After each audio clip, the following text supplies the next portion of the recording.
Le DAF Fresh Morning, c'est 104.5 tonnes de bonne humeur. Tous les matins sur Urban FM. La meilleure radio de la capitale. La meilleure radio de la capitale.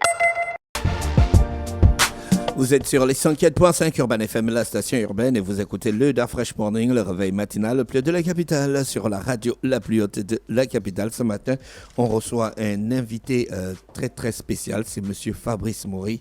Il est ambassadeur de France au Gabon. Il est avec nous ce matin sur les 104.5. Avec lui, nous parlerons de la coopération entre la France et le Gabon. C'est ça, Jean-Paul? Oui, tout à fait. Nous allons essayer d'aborder peut-être pas la totalité de la coopération parce qu'elle est déjà ancienne, elle est variée, mais nous allons essayer de faire un petit tour d'horizon, d'autant plus que monsieur l'ambassadeur vient de prendre ses fonctions dans notre pays. Il est le remplaçant de monsieur Alexis Lamec, avec lequel nous avons déjà collaboré à Urban FM, et donc pour nous c'est un immense honneur et un grand plaisir de le recevoir.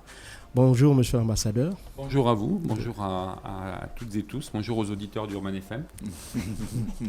Merci d'avoir accepté notre invitation, c'est un réel plaisir de vous recevoir aujourd'hui. Alors qu'est-ce qu'on peut connaître d'entrée de jeu sur vous?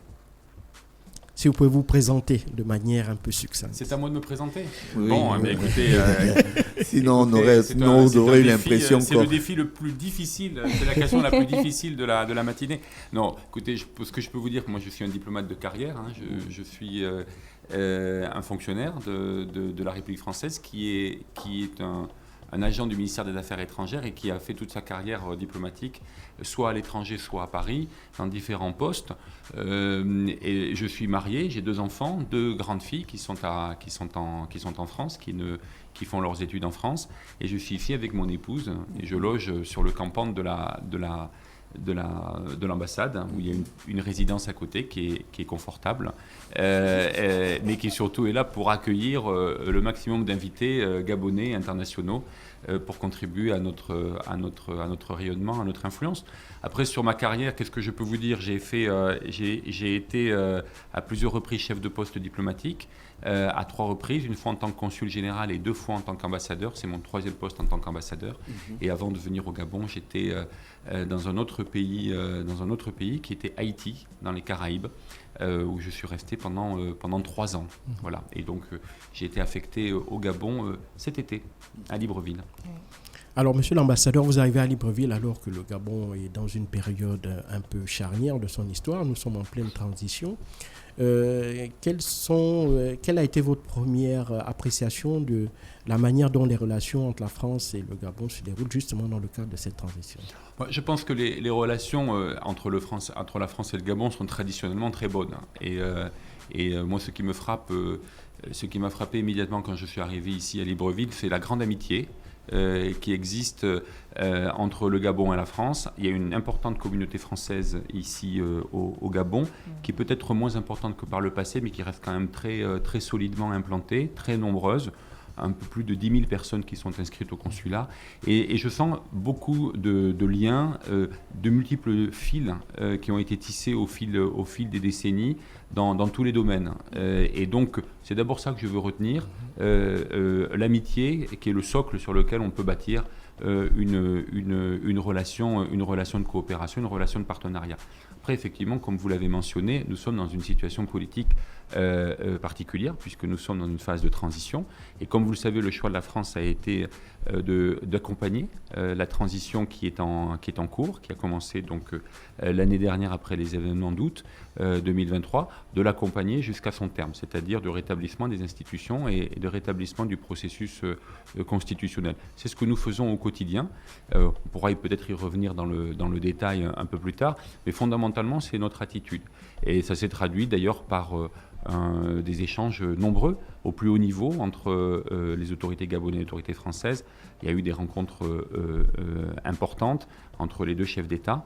Encore la semaine dernière, le président Oligui nous a fait l'honneur de voyager à Paris pour 48 heures pour participer à la réouverture de Notre-Dame de Paris. Mais il y a eu une visite de travail qui a eu lieu au printemps dernier et qui a donné lieu à une relance de la relation bilatérale dans tous les domaines, en particulier dans le domaine économique. Donc voilà le bilan que que je peux faire, c'est-à-dire que nous sommes là pour aider, pour apporter des conseils, faire des suggestions, et surtout pour accompagner le processus jusqu'à son terme, c'est-à-dire faire en sorte qu'il y ait un transfert des institutions, un rétablissement des institutions de manière démocratique. Est-ce qu'il y a des secteurs spécifiques que vous identifiez comme prioritaires pour renforcer la coopération économique entre les deux pays ?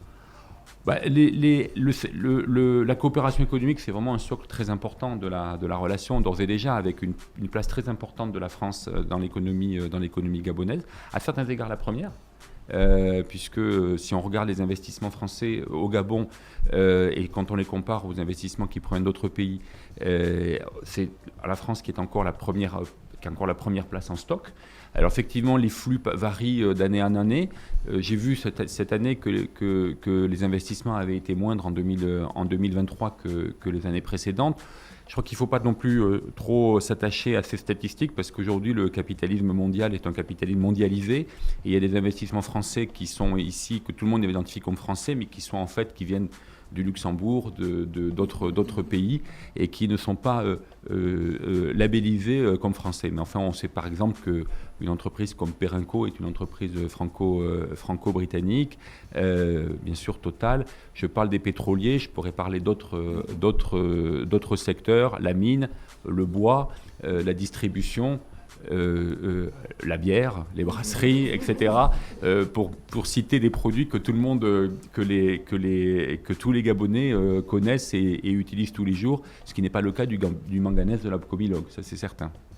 Alors, monsieur l'ambassadeur, bien entendu, est-ce que aussi vous voyez dans vos rapports avec les nouvelles autorités une volonté également de raffermir ce lien-là, de le diversifier davantage? On a vu le président Leki qui avait assisté pour la première fois à un forum économique entre la France et le Gabon.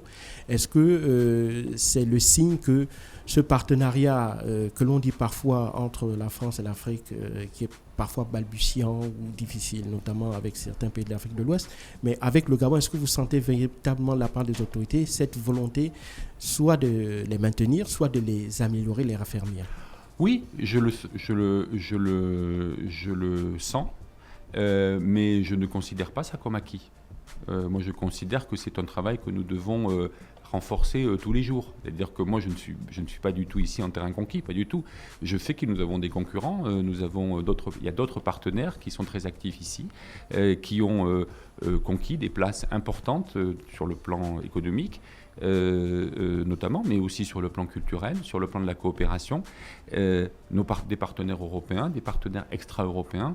Et donc, tant mieux parce que ça nous incite, nous aussi, à être meilleurs et à répondre de manière plus exacte, plus forte, peut-être encore plus étroite aux demandes qui sont celles de nos partenaires gabonais.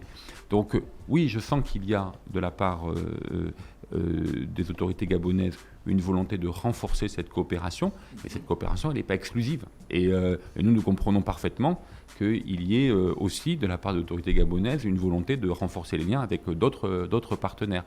Dès lors que ça se passe dans un cadre qui soit un cadre compétitif et loyal, nous n'y voyons aucun inconvénient, au contraire. Et je pense que c'est un défi pour nous.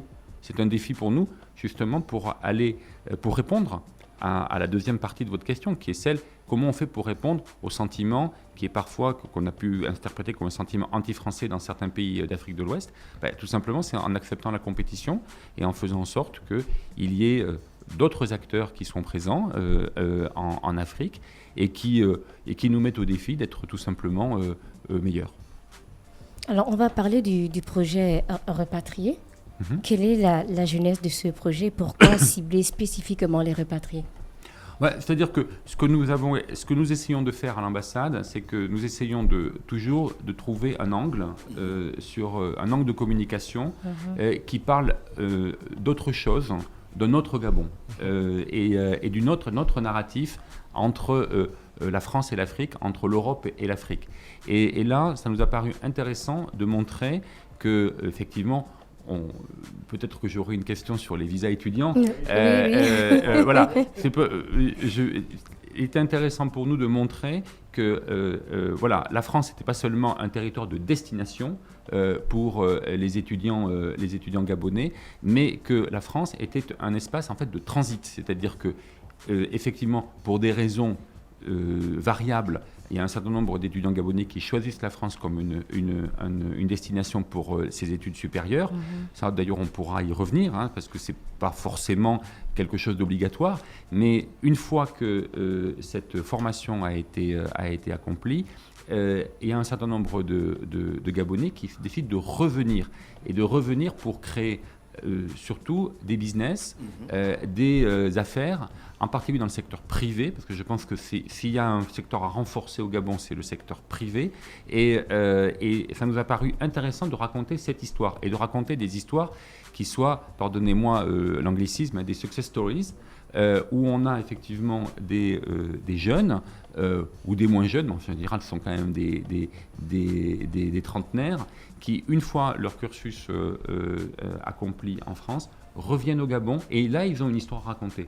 Ils ont une histoire qui d'abord mêle les deux cultures, la française, la gabonaise, et puis mêle aussi une expertise qu'ils ont acquise en France, dans leur étude supérieure, et puis une formation initiale qui a été celle du Gabon. Et je pense que c'était intéressant de le montrer, de montrer que voilà, il n'y avait aucune fatalité au départ du Gabon, et qu'il était tout à fait possible de revenir ici, de créer des business, de créer son destin dans un environnement gabonais, tout en utilisant la formation française que ces jeunes avaient initialement choisi. Alors, est-ce que vous pourrez revenir justement sur l'aide en elle-même, sur l'accompagnement de la France, justement sur ces repatriés gabonais? Comment est-ce que cela se traduit concrètement?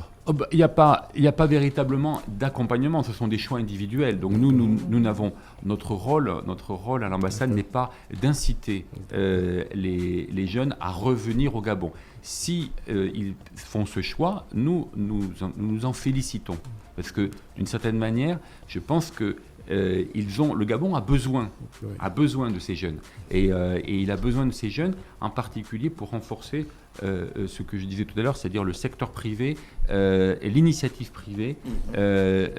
On sait qu'il y a en France comme au Gabon un problème d'emploi des jeunes, de chômage des jeunes, et je pense que mettre en lumière ce phénomène, faire en sorte qu'il s'amplifie, et cette opération de communication permet de briser un certain nombre de tabous, de montrer que c'est possible, et bien tant mieux. Voilà ce que nous avons fait en toute modestie. Mais nous n'avons pas de politique publique à l'ambassade qui nous incite à faire revenir les jeunes. Mais vous avez quand même une politique d'encouragement de l'entrepreneuriat des jeunes. Oui, on a un certain nombre mais qui ne concernent pas nécessairement les repatriés. Oui, voilà.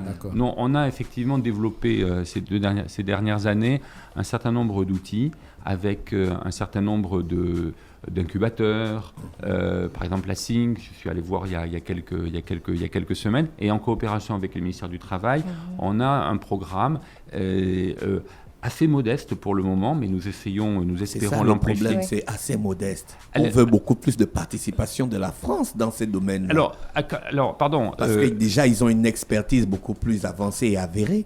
Et en plus, c'est quand même un partenariat qui date de longue date. Alors, pourquoi votre rapport peut être assez modeste à ce stade de la situation? D'abord parce que l'ambassade de France n'est pas une agence pour l'emploi. Voilà, c'est pas une agence pour l'emploi. Non, je ne parle pas de l'emploi, mais je parle de l'apport, c'est-à-dire. Après, effectivement, ce que nous avons essayé de faire, c'est que nous avons essayé d'amorcer une coopération entre un certain nombre d'initiatives privées avec le ministère du Travail et avec l'ambassade pour subventionner un certain nombre d'opérations qui conduisent à des contrats d'apprentissage, à des contrats de qualification. Donc, en fait, ce que nous avons mis en place, c'est de réorienter une politique de l'emploi en faveur du secteur privé et en coopération avec le ministère du Travail. Ce que nous essayons de faire actuellement, c'est de me donner une plus grande ampleur. Et nous n'y arriverons pas sur des fonds publics. Il faut dire la vérité. Nous n'y arriverons pas sur des fonds publics. Mais vous avez des grandes entreprises au Gabon que vous pouvez inciter à donner leur rapport pour améliorer ce tissu-là entrepreneurial. Absolument. C'est ce que nous allons essayer. C'est ce que nous essayons de faire avec des entreprises françaises qui sont là, au titre de la RSE ou au titre de la promotion de l'emploi. Ce sont des choses que nous essayons de faire. Et nous avons déjà commencé à le faire. C'est-à-dire qu'il y a un certain nombre d'entreprises françaises que je ne peux pas citer, mais qui nous aident. Il y a aussi des entreprises gabonaises avec lesquelles nous travaillons, notamment un certain nombre de banques qui nous ont aidés. Donc c'est quelque chose que nous devons mettre en place. On a besoin pour ça quand même, et d'ailleurs c'est quelque chose que nous avons déjà obtenu, c'est on a besoin de l'appui de la puissance publique gabonaise, et notamment du ministère du Travail et de la lutte contre le chômage. Alors, monsieur l'ambassadeur, nous allons aborder un peu la question des visas. Après on voit que dans le paysage français, on a une espèce de durcissement de la question des hommes politiques, notamment sur les questions d'immigration. Est-ce que, pour le Gabon, en l'occurrence, il est à craindre une diminution de l'octroi de visas, notamment des visas étudiants à destination de la France? Alors, est-ce que nous avons une diminution de l'octroi des visas étudiants? J'ai regardé les chiffres, la réponse est non. Voilà, nous n'avons pas de diminution. Au contraire, nous avons une augmentation du taux d'approbation des visas étudiants d'environ 6 ou 7% depuis un an, sur l'année dernière. Donc, il y a une augmentation. Est-ce que nous approuvons tous les visas, toutes les demandes de visas étudiants? La réponse est aussi non.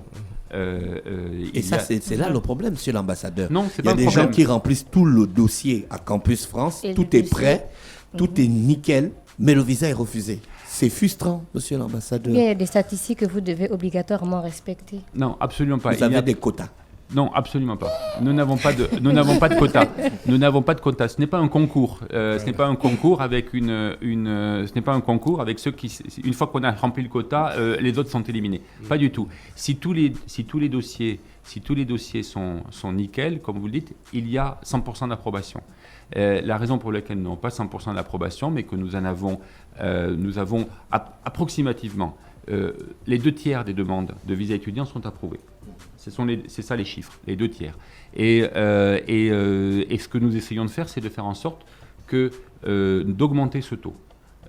Comment nous augmentons ce taux? Nous augmentons ce taux en ayant une approche systématiquement bienveillante pour les demandes qui sont des demandes viables, c'est-à-dire des demandes sur lesquelles il manque des papiers, où il y a des papiers qui sont mal remplis, où il y a des papiers qui sont insuffisants. Par exemple, sur les garanties économiques qui sont fixées par la loi française pour faire en sorte que le projet d'études soit viable. Donc là, nous avons une approche bienveillante. Là où nous n'avons pas de marge de manœuvre, c'est quand nous avons des faux, et ça arrive. Il y a des faux, des documents qui sont faux, par exemple des faux diplômes.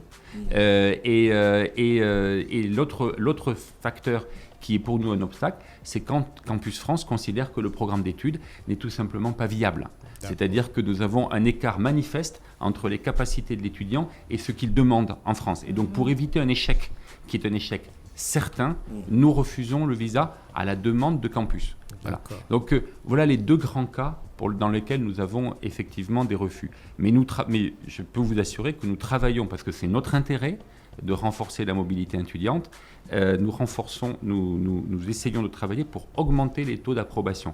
Je voudrais quand même juste signaler qu'on a en France à peu près autant, même peut-être un petit peu plus d'étudiants gabonais que d'étudiants américains. Donc il y a un très grand nombre d'étudiants gabonais qui sont en France, à peu près entre 5 et 6 000. Et ça, c'est quand même quelque chose qui montre que nous avons quand même quelque part bien travaillé, voilà, pour renforcer cette mobilité étudiante. Mais en revanche, je dois la vérité à l'auditeur. Je ne peux pas, en conscience, vous donner l'assurance que nous allons donner 100% des visas étudiants. Ce n'est pas possible. Nous devons examiner les dossiers et distinguer ceux qui sont des bons dossiers et des mauvais dossiers. Et il y a parfois des mauvais dossiers. Est-ce qu'il y a des mesures qui sont envisagées pour réduire les délais d'attente dans le processus d'obtention des visas? Les délais d'attente sont pas les délais.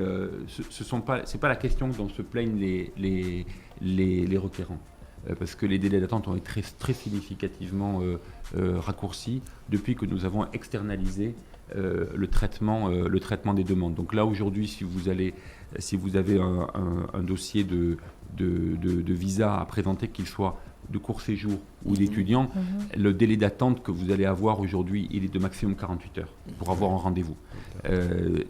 En revanche, effectivement, une fois qu'il s'agit de la phase de dépôt du dossier, une fois que le dossier est donné, il y a un délai normal qui a un peu augmenté ces dernières années, en particulier pour les visas de court séjour, qui est à peu près d'une semaine, voire de 10 jours quand c'est exceptionnellement long.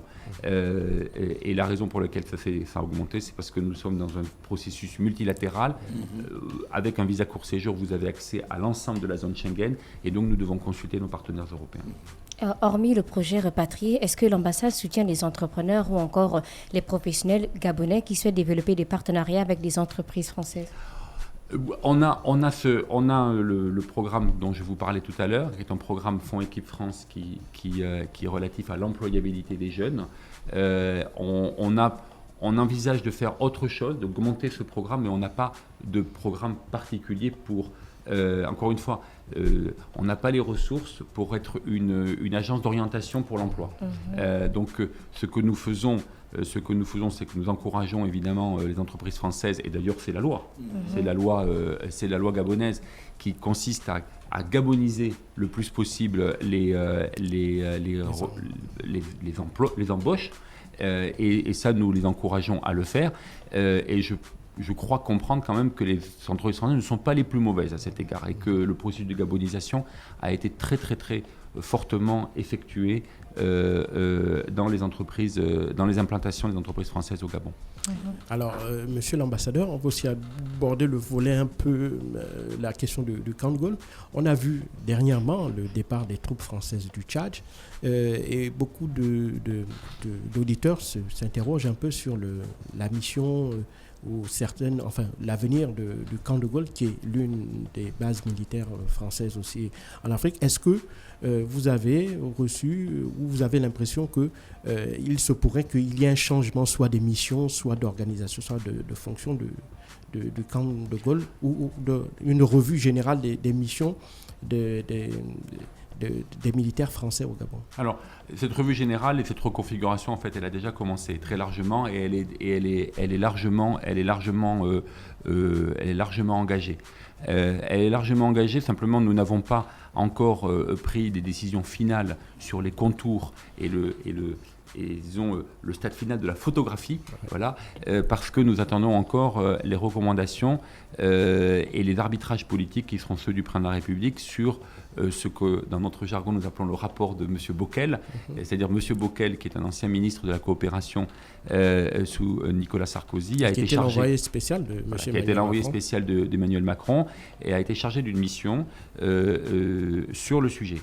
Et il est venu au Gabon l'année dernière, et il a fait un certain nombre de recommandations. Ces recommandations, pour l'instant, n'ont pas fait l'objet d'un arbitrage, et donc nous attendons ces arbitrages pour en finir avec cette reconfiguration. Mais ce que je peux vous dire d'ores et déjà, c'est deux choses. Premièrement, cette reconfiguration, elle se fait en étroite coopération avec le partenaire gabonais. C'est-à-dire que nous ne faisons pas quelque chose d'unilatéral.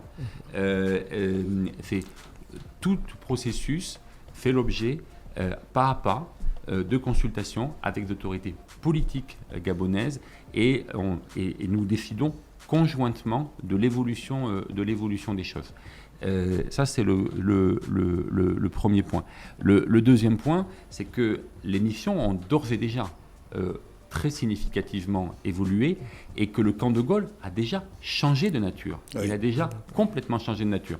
Et aujourd'hui, le camp de Gaulle, c'est un camp où il y a autant de soldats gabonais que de soldats français. Il y a deux écoles qui sont sur le camp de Gaulle. Une qui fonctionne, qui est l'école d'application des forces de défense de Libreville, que j'ai visitée la semaine dernière, qui est une école pour officiers et pour sous-officiers, qui est une école visant à préparer au métier de l'administration militaire. Et c'est une école multinationale, c'est une école dirigée par un Gabonais, avec un directeur des études français, et ensuite qui accueille un certain nombre d'officiers et de sous-officiers de la sous-région. Et puis, il y a une école dont nous attendons la création, qui est une école de protection des ressources naturelles, la PERN, dont j'espère qu'elle va être créée. J'espère que le décret de création va être publié très bientôt. Vous voyez, c'est un message que j'adresse grâce à vous à mes partenaires gabonais. Mais peu importe les détails, l'important c'est de réaffirmer que le camp de Gaulle est d'ores et déjà un camp binational. C'est un camp partagé. Au service de quoi ? Fondamentalement au service de la formation des officiers, sous-officiers gabonais ou de la région. J'espère que demain, il y aura même des Français qui viendront se former sur le camp de Gaulle. C'est déjà le cas au camp Baraka avec l'école d'état-major, qui est une école un peu plus ancienne, mais qui est aussi une école franco-gabonaise. Ça n'exclut pas, et dans le cadre de l'accord de défense que nous avons avec le Gabon, ça n'exclut pas d'autres missions, mais ce sont des missions qui seront décidées conjointement entre Gabonais et Français pour des objectifs qui seront décidés en commun et dans le respect de la souveraineté des deux partenaires. Monsieur l'ambassadeur, on vous remercie d'avoir accepté notre invitation. Merci Je beaucoup. rappelle que ce matin, on recevait monsieur Fabrice Maurice, qui est ambassadeur de France au Gabon. Il a parlé avec nous de la coopération politique et économique, des visas étudiants et du soutien aux rapatriés gabonais. Merci d'avoir accepté notre invitation. On vous souhaite de passer une bonne journée à l'écoute des programmes d'Urban FM.